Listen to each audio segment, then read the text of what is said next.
Hey there, it's Kathy from Sycamore and Cotton, and in this week's video we are going to create and upcycle using resin and air dry clay. So stick with me and let's get started. We're going to start out with this resin project. This is actually a miniature frame that I poured using two-step resin. It is a quick dry, so you just mix the two parts of the resin and then pour it. It dries within about 10 minutes and then you can unmold it. And I love doing these. I had made this particular frame a week or so ago, so I didn't have the video of that, but it's a really simple process. What I'm doing here is painting the base coat red. I am going to put a gold gilding on it for the finish, but you do need to have a base coat of something before you put your gold metallic down. And I didn't know that red was a good color. I've used black before. It's what I always used, and recently one of my viewers commented that red was the best color to use as a base. So I decided to give that a try, and I really appreciate her letting me know that, because this does have a good outcome.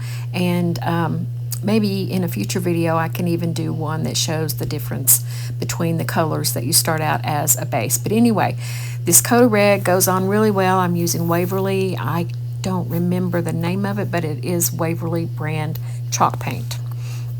And I'm just getting one good coat on.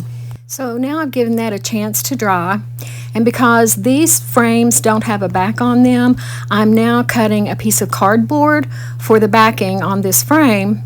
And what I'm going to do is print out a piece of art from the public domain and apply it to this cardboard. And at first I wasn't sure, since it's a corrugated cardboard and you can see some ridges in there.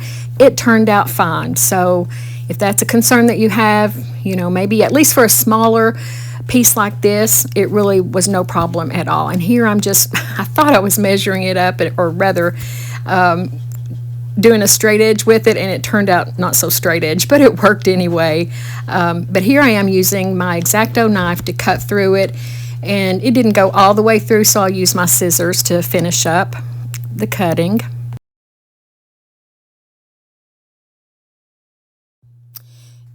And because I don't want to apply the art that I print off onto this cardboard, I need a fresh white background so that my art that I print off is going to come out with the crisp colors that it has, or more vivid colors than if I put it just on the cardboard. It may not be that bad considering that I'm using copy paper. Certainly when you're using decoupage paper or tissue paper, you should always start out with a white background. So I'm just doing that to make sure that I have all of my ducks in a row for this. I want this to turn out really nice, because this is one of my favorite prints, and I'm so happy to be making this. And it's just a refrigerator magnet, but it's going to be very beautiful art. Now I've gotten that painted, and now I'm applying the decoupage medium, which I'm using Mod Podge. You can use whatever kind you have. Now I've cut out the print and sizing it up there to make sure that it's nice and smooth and the corners are even, and just kind of smooth it out, make sure there's no wrinkles. And that's one of the good things about using copy paper. It is a thicker paper, you don't get as many wrinkles, but you can get wrinkles, so you really need to be very careful with this.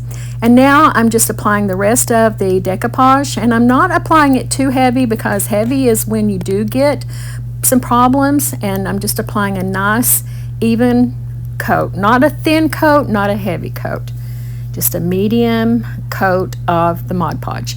Now here I am just pressing down to make sure I get good adhesion all the way. And again, this is maybe a 2.5 by 3.5. It's a tiny little picture.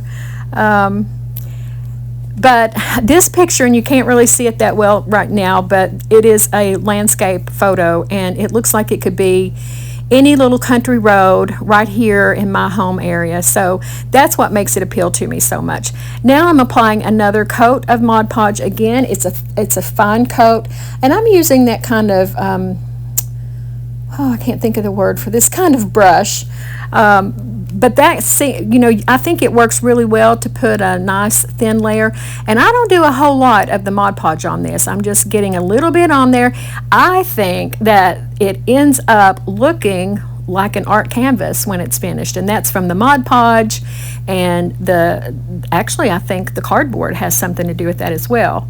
So my print was just a tiny bit larger than the cardboard I had cut out, but here I know there's some glare on there, but that's just a little glimpse of the print. So I'm just setting it aside to dry, and now I'm putting on the gold metallic paint. It is folk art paint, and the color is pure gold.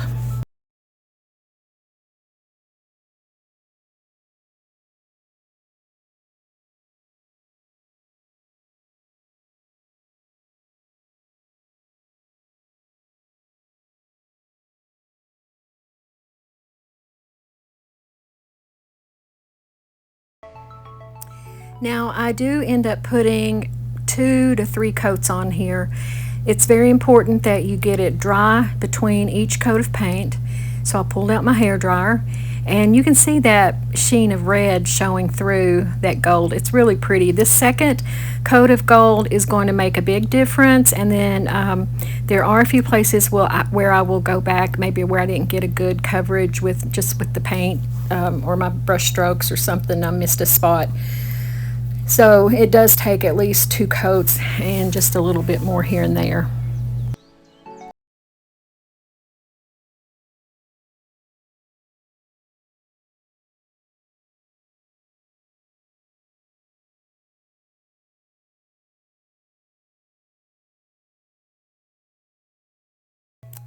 For me, painting these gold ornate pieces is just kind of thrilling almost. I just love watching it come to fruition, starting out by scratch and then giving it this beautiful finish with just a little bit of paint. Now here I am brushing on the detailed areas, the black wax, and this is DIY's black wax. I love this. And I'm just using a small brush, getting it in there. Anytime you're doing details with dark wax or black wax, you want to make sure, or even a white wax, you want to make sure that you get it down into those details, because when you start wiping back the wax, what's in the details will stay, and that's what makes those details pop.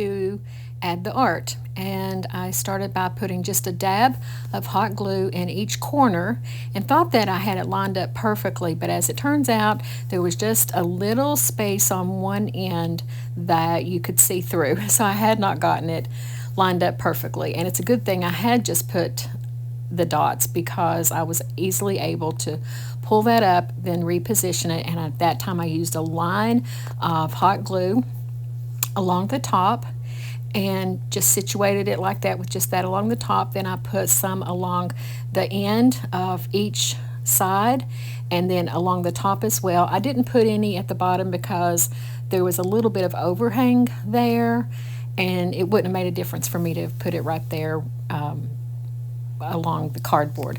So there it is. You could finish it up just like that, put a magnet on the back, but I'm doing these to sell.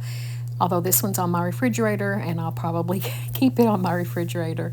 So to finish it up, make it look professional, I have craft paper, and I cut a bit of it out. I sprayed it with spray adhesive, placed it on the back, pressed tightly against it very securely so that the entire back is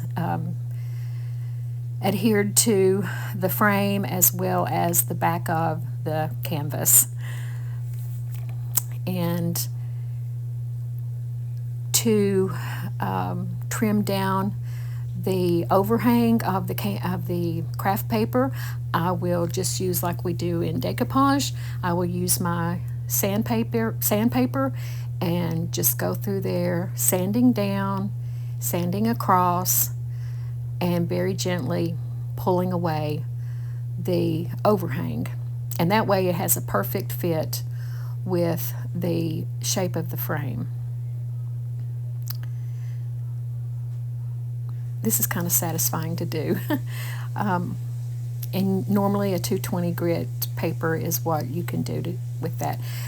Keep in mind when you're doing this, don't ever sand upward, because that has a risk of pulling your paper up, and you don't want to do that. But if you're sanding down or in a downward motion or even across, then that's how you can avoid that.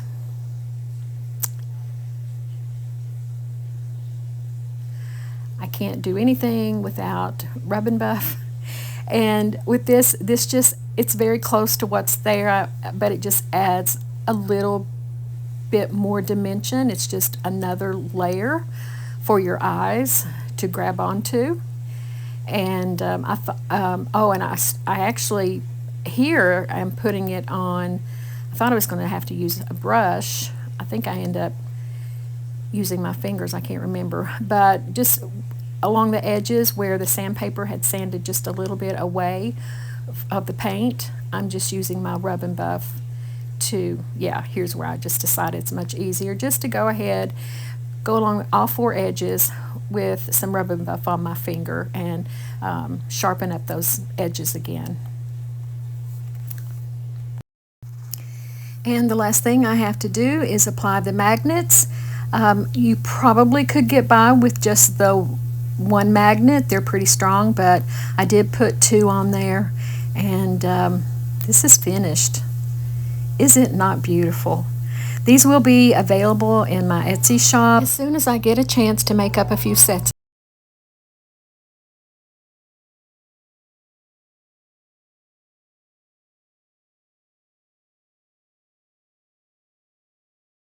Project, which will be the last one for this video. Typically I do at least 3, and I did have 2 other projects that I wanted to share in this video, but we're getting ready to leave on vacation tomorrow, and I just didn't have time to finish those 2 and get them staged and get them videoed and get them edited. So, and I think you're really going to like this one, which is a glass bowl that I thrifted for $1. You can see it has a shiny metallic finish, and that picture that just popped up was my inspiration. I had seen it on the internet that someone had done, and I just loved it. That was several months ago. I took a screenshot of it, and unfortunately I don't have the information to credit that person, but if you happen to see this or know who made it, then I apologize for that. But this is not my original idea. So I'm starting out by putting some cornstarch in the sunflower mold by IOD. And if you've used molds before and air dry clay, you know that you start out by putting the cornstarch in your mold so that it helps the clay release better and not stay stuck inside the details of the mold. And I'm going to be using this mold for every single piece on it. Some of the pieces, like the stalk, actually that's probably the only one I have not used before. I had never used, but for this project I'll be using every one of them. So when I shake out the cornstarch from the large sunflower, I just kind of fold it over and shake it over the excess into the other parts, and that's what I was just doing. So I started out by cleaning off the bowl really well, and this was actually, I think it was a planter or had a flower arrangement in it at some point. One of my viewers asked me about it, and she had gotten flowers in a vase or a vessel like this before. I thought it was a candy dish. The inside was very clean. It's glass or ceramic. It's got a very nice finish on the inside. As I mentioned, it's very clean, so I'm not sure. But anyway, you can use any type of bowl or vase or vessel to do this, and you can put as many molds or castings on it as you want. For me, I wanted it pretty well covered with just a little bit of space, and in a couple of places they're even overlapping. But This is kind of a challenging mold, I think, because you've got such a large amount of clay to put in that larger sunflower. So I just start off by taking parts of the air dry clay, rolling it in my hands to get it soft and warm so it's more pliable, and then just pushing it down into the details until I get it filled with the clay. Now, doing that, you run a risk of having lines, so you need to make sure that you really press and don't have the creases showing from where you have put the clay in by sections.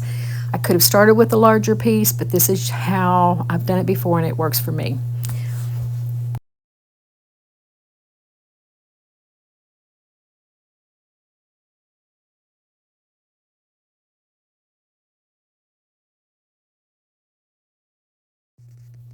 When I get all of the clay in there and the mold is filled, I use a little bit more cornstarch to cover my brayer, the roller on my brayer, because as you can see here, I'm rolling it over the mold and pressing it in there so that it will help to eliminate any creases or any marks from where I put the air dry clay in by pieces. And here I'm just going around the edges, tearing out off the excess from that raised edge around the mold. And now I'm getting ready to lift it out. Look at that, I just love it. You can use your fingers or a brush or something if you have any places where there's a little bit of overhang of the air dry clay. But here I am, I've used Titebond quick and thick glue, and I'm just using a plastic knife to spread it out and making sure that it's on every point of that sunflower. You want to make sure you have the best adhesion as possible. Now, that is a good, heavy, thick glue, but it will still slide, especially on a slick surface and a round surface like this. So after I cut here, because now if you'll notice, this is covered on the lid of the bowl as well as the bowl itself. So I use my X-Acto knife to go through there and cut the sunflower in half so that part of it is on the bowl, part of it is on the lid. This may not turn out perfect, but I think it turned out okay. Some practice with doing that, and maybe next time I will get a little bit better. Now I'm using my painter's tape just to put it across it lightly. You don't want it to interfere with the detail on your mold, but put it across it and just to make sure that it keeps from sliding. Now I'm using a wet painter's paintbrush just to go through and smooth out any paint that had squeezed out underneath. It's okay to leave the paint on there. It doesn't have to be cleaned off perfectly because this is all going to be painted, but I don't want any globs of paint seeping out.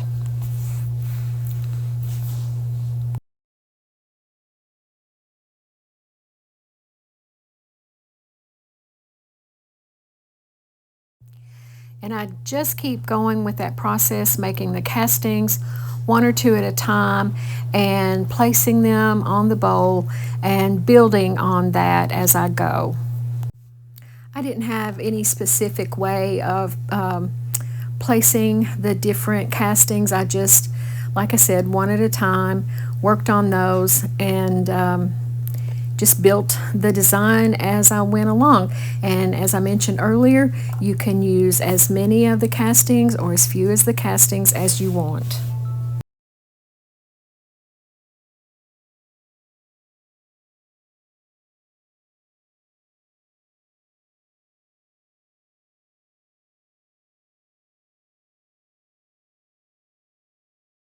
Quick and thick glue, you really don't have to leave that tape around the castings very long. I think I took it off in 5 to 10 minutes on each one, and that was enough for it to have dried enough so that the casting didn't slip on me anymore.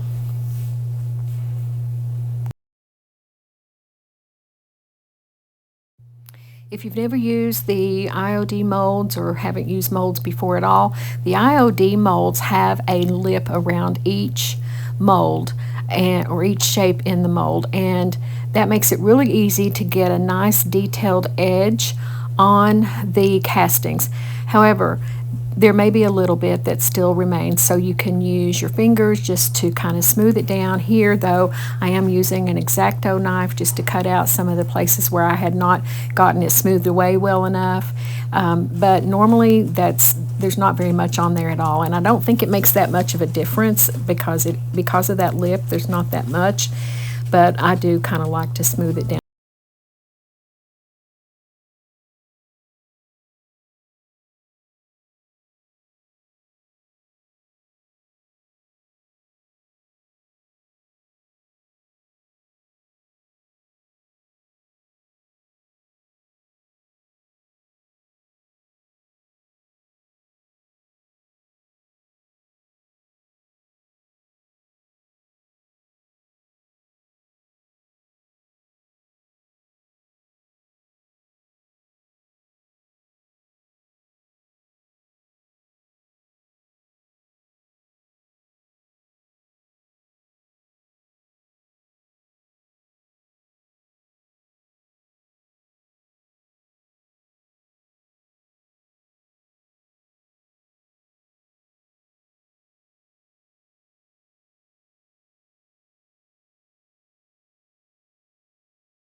And I have placed all of the castings how I want them on the bowl, and I'm really happy with how it turned out.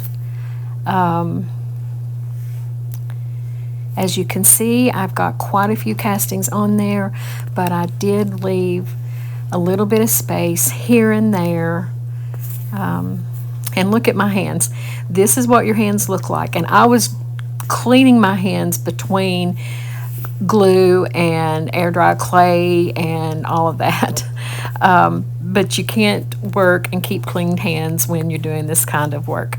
Now I'm going along the whole piece and putting on a coat of the linen by Rust-Oleum. I use this for a lot of different things. I like this paint a lot. Any color will be fine. I just used the white because it's what I had. I also could have taken it outside and sprayed it, but I actually enjoy the process, so I just used this white because it's what I had. I could have used black. If I'd sprayed it, I could have used white. I could have used black. I have a nice primer that's gray. So anything just to have a base coat, get everything the same color. Also, when you paint your air dry clay, while it is still wet, that helps it dry a little slower and it can cut down on cracks. So that's another reason why I wanted to paint it. And I'm putting it on, I'm brushing it on the castings in the direction of the design of the casting. On the metallic space that's still showing, I'm dabbing it on because I want to create some texture with that. But for the floral and leaf castings, I make sure to brush those areas with the brush so that it keeps the detail. I don't want to stipple over those areas because it would hide some of the detail. And once I get a good coat of paint all over both pieces, I allow it to dry overnight, come back the next day and check it out. There's been a tiny bit of shrinkage. You can see where the edges, in some places, there's just a little bit of space that around the edges, but that's okay. There's no cracks. And as I'm applying this next coat of paint, that's going to fill in those spaces around the edge. And look at this paint. Oh my gosh, I love this color. This is Venetian yellow, and it is also a Rust-Oleum paint. I believe it's a milk paint. I don't notice any difference in using it or using their chalk paint. So I don't, and it doesn't crackle like some of the other milk paints like Sweet Pickins. Milk paint will sometimes crackle or often crackle depending on the base that it's going on, but this doesn't crackle. I love this color. I just adore it. And I like this paint as well. It has great coverage and it goes on really well. Highly pigmented, just gives a nice finish. I really recommend it. And I don't know if they're still making it. I got it on clearance at Lowe's last summer or maybe last fall. So I don't know if they still carry it or not. And I just happened to see it and it was marked down on clearance and I grabbed it because, well, I love this color. And seeing it opened and using it, I like it even more than I thought I would.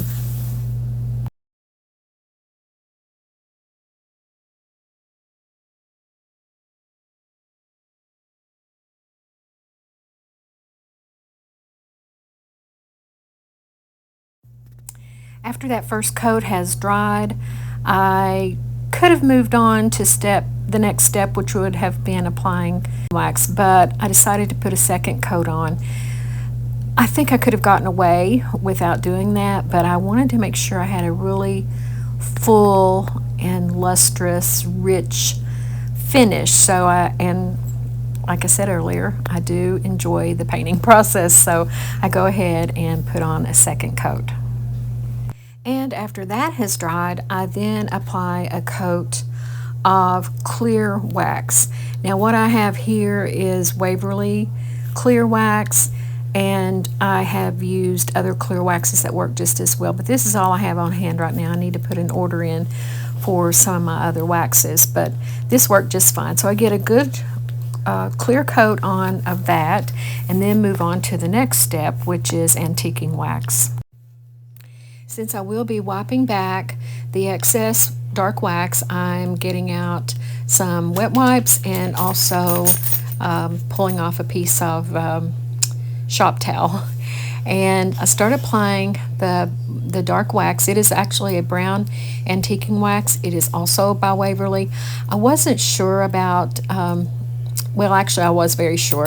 I had the black wax that I could have used and I had this antiquing wax, and I really wanted the brown wax. It probably would have done fine with the black wax, but I do like the brown wax and how it acts with that beautiful Venetian yellow paint.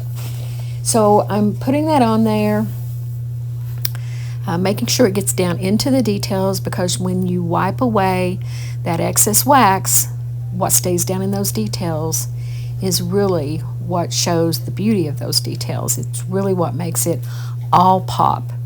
And after I wipe off the excess, there's still some extra wax down in those details. I just take my paintbrush, brush that out, and then go back over it again with the shop towel. I do end up using the shop towel more than the wet wipes because this was coming up very easily with the having put the clear wax on in the beginning. When I use the shop towel, or when I use the wet wipe, it actually was taking off a little bit more than what I wanted from the surface. So just got the lid finished, and now I'm going around doing the bowl itself. Oh, and as you can see here, I did finally get that price tag off the bottom. I couldn't find my little scraper when I first started this, so I left it on there. But when I found it, I then removed that price tag off the bottom and wiped it off, and then covered that in paint as well. So it does have a finished bottom.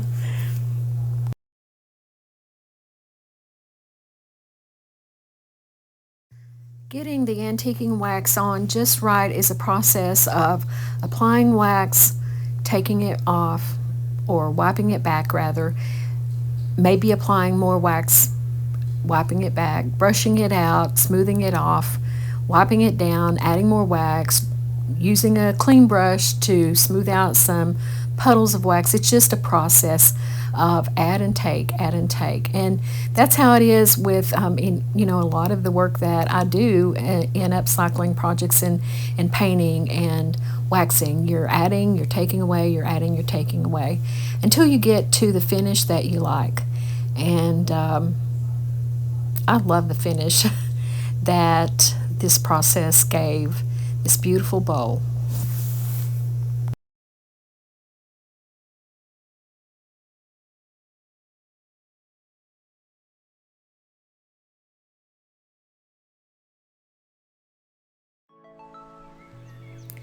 And here it is, and I could not be happier with it. Just look at the amazing detail in these castings. This mold and any IOD mold just provides really beautiful detail. I'm so happy with how this turned out. Let me know what you think. And thank you so much for watching.